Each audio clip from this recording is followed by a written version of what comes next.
Welcome to another episode of Explaining the Joke, the video series where I take all the joy out of jokes by talking about it in detail.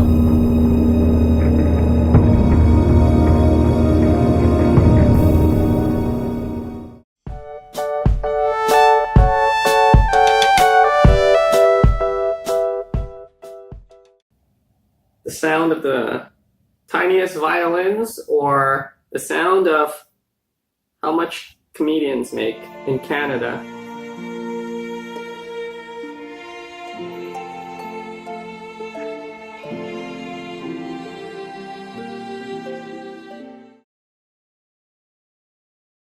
So the point of this episode is to talk about why I sell merch and tips and tricks on how to maximize your merch. The problem with merch is that if you're a new comic starting off, you're going to get very short sets, 5 to 8 minutes, and you're going to be on with a lot of other comics. It's going to be weird if you sell merch. You're not a big deal. You're like one of 8 comics, and they barely even got to know you.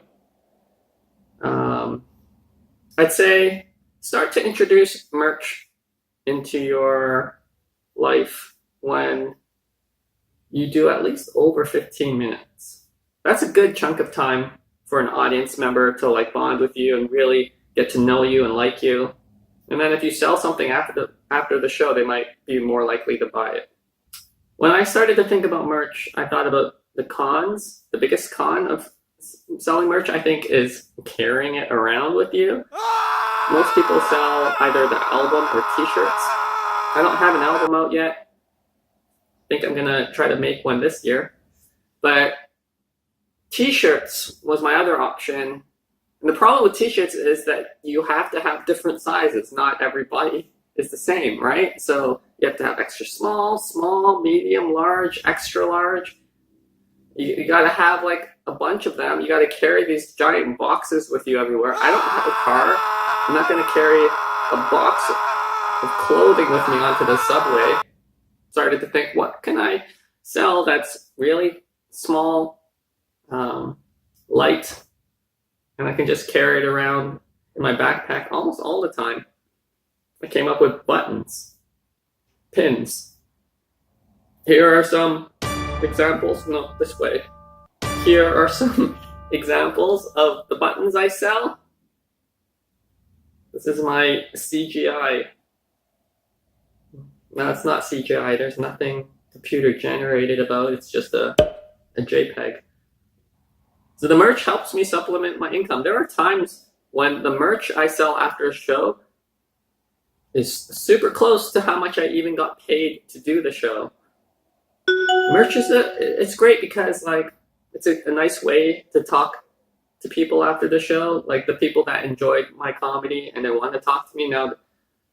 Having a little stand and my merch on the table, they can come up and say their thoughts and thank me by buying my merch. You know, a lot of times that people will ask if they can buy me a drink, and I don't really drink. It's not my thing. I just turn red and get a headache.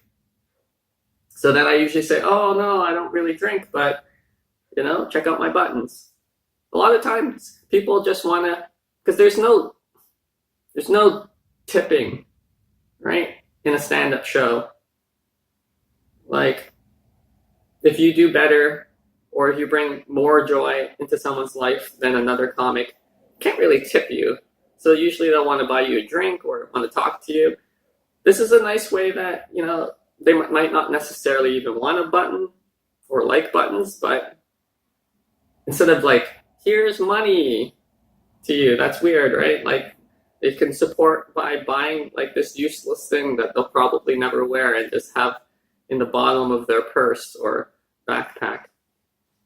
So if you decide to sell merch, here are some tips and tricks I've found out that help me when I sell it. The first is make sure you have the host mention that you sell merch after the show when they do their closing remarks. If it's the last thing that they hear, it's very likely that they'll remember it and seek you out, or when they see you, they know what you're doing. It saves you from being very selly. Because if no one mentions that I sell merch on stage, then I'm gonna have to say it when they pass me. And then I've got to be like this weird salesman. Merch for sale. Hello, you want to buy some merch? I'm selling merch. You know, I don't want to look that pathetic. I'm already selling buttons at a stand. The other option, if you don't want the host to mention it, or you're not that friendly with the host, so you would feel weird asking if they could say it, because they have a long laundry list of things they already have to say. So unless you know who the host is, then you might feel uncomfortable asking if they can also peddle your buttons or your merch or whatever you're selling. So you could do it yourself in your set. Just like, don't end on it. Don't end on the most boring thing in your whole set. I usually have it near the end, 2 or 3 jokes before my last joke. And I make it a joke itself, you know? Don't just plainly say, hey, I sell buttons. You know, make it a joke so it just feels like part of your whole set. I talk a lot about dating and relationships in my set, so I just kind of set it up as, hey, I sell buttons after the show. All proceeds go to the Tinder fund. You know, please give generously. McDonald's is very expensive. Stuff like that, you know, like try a little bit somehow to make it a little entertaining when you're begging for money on stage. I'm loving it.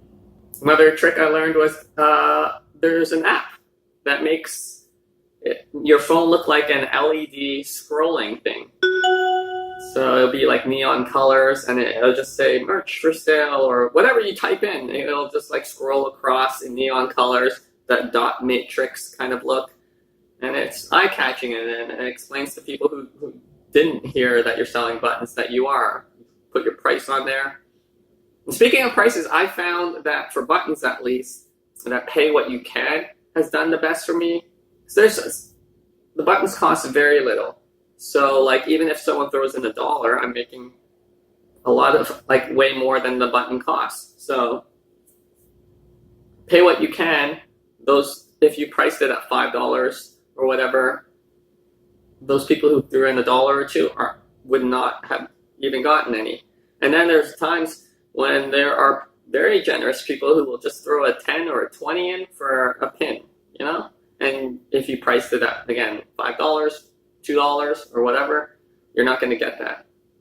A lot of times people say to me, oh, I'm sorry, I don't have any change. I really would. I want a button so badly. So I've gotten around that now by signing up and purchasing Square. It's free. They mail you like this little thing that you can attach to your phone, and then you can take credit cards and just swipe. And all they do is take around 2% of whatever you charge. So if you charge $1 for the button, Square gets 2 cents, but you got that $1. If you charge $10, they get 20 cents. You know, so it's great. And it tracks everything, and it goes straight to your bank account after you set it up, of course. I recently decided to upgrade from the free thing that plugs into the phone to like this little box that is tap to pay. So now it can tap credit cards, and now it also taps debit cards. So, you know, when people are like, oh, I don't have any change, I'll be like, well, you're in luck, because I can take credit card and debit card. You know, call them on their bluff.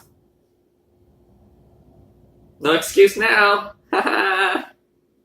Anyways, those are my tips and tricks on merch, and good luck on trying to swim and survive in stand-up comedy. You know, you gotta hustle, make that moolah where you can.